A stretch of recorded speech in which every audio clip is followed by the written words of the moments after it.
My name's Paul Chappell, and I'm the coordinator for the Here to Help team for Action Hearing Loss. I'm here in Builth Wells with the volunteers at our monthly drop-in service.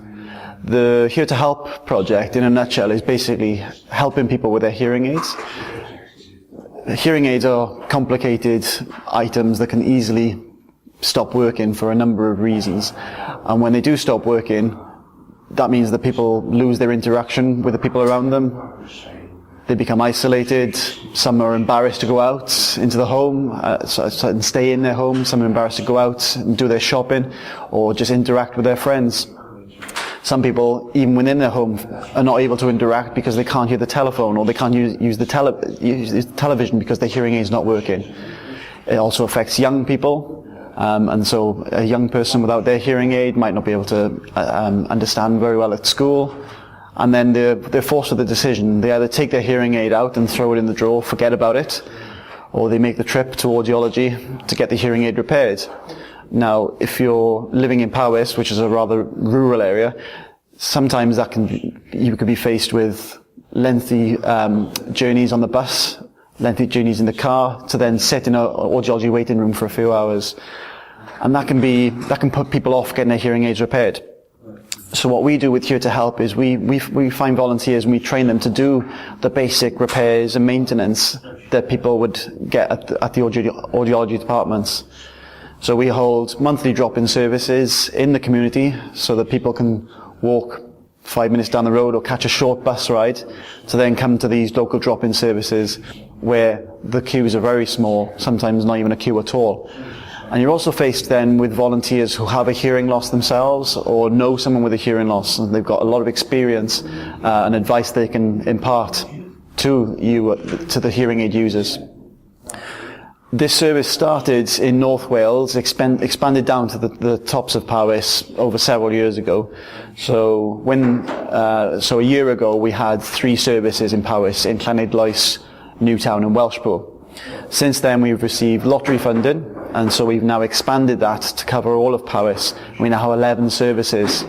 So since last year we've opened services in Brecon, Crickhowell, Knighton, Prestine, Builth Wells, Llandrino Wells, Hay-on-Wye and Ystrad-Gunlais.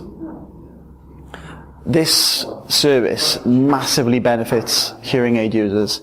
As I said, it not only helps those who may not want to make the trip to audiology because of the commute or because of the queues.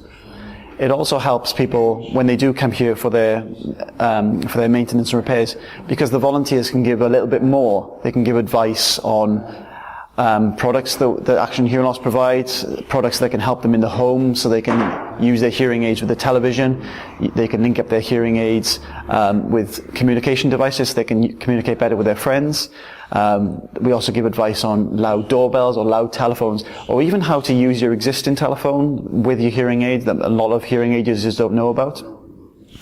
It also benefits non-hearing aid users, but people with hearing loss who are waiting to get hearing aids. If we can get all the people with hearing aids that have the small cleaning and retubing or battery jobs that these volunteers can do, if they were to come to our drop-in services rather than go into the audiology department, the audiologist then would have more time for the reassessments or the reprogramming of hearing aids, or doing the remolds of the hearing aids, and that then frees up time and reduces waiting times for people who haven't got hearing aids to get those hearing aids. This service couldn't be delivered without the volunteers. Action Hearing Loss and the Here to Help project have 60 volunteers over Wales doing hearing aid maintenance. Well, half of those volunteer in Powys because of how rural the area is. And those volunteers we depend on them basically. We couldn't deliver this service without them. We just couldn't have, with our staffing levels, we just couldn't be in all the places that they are.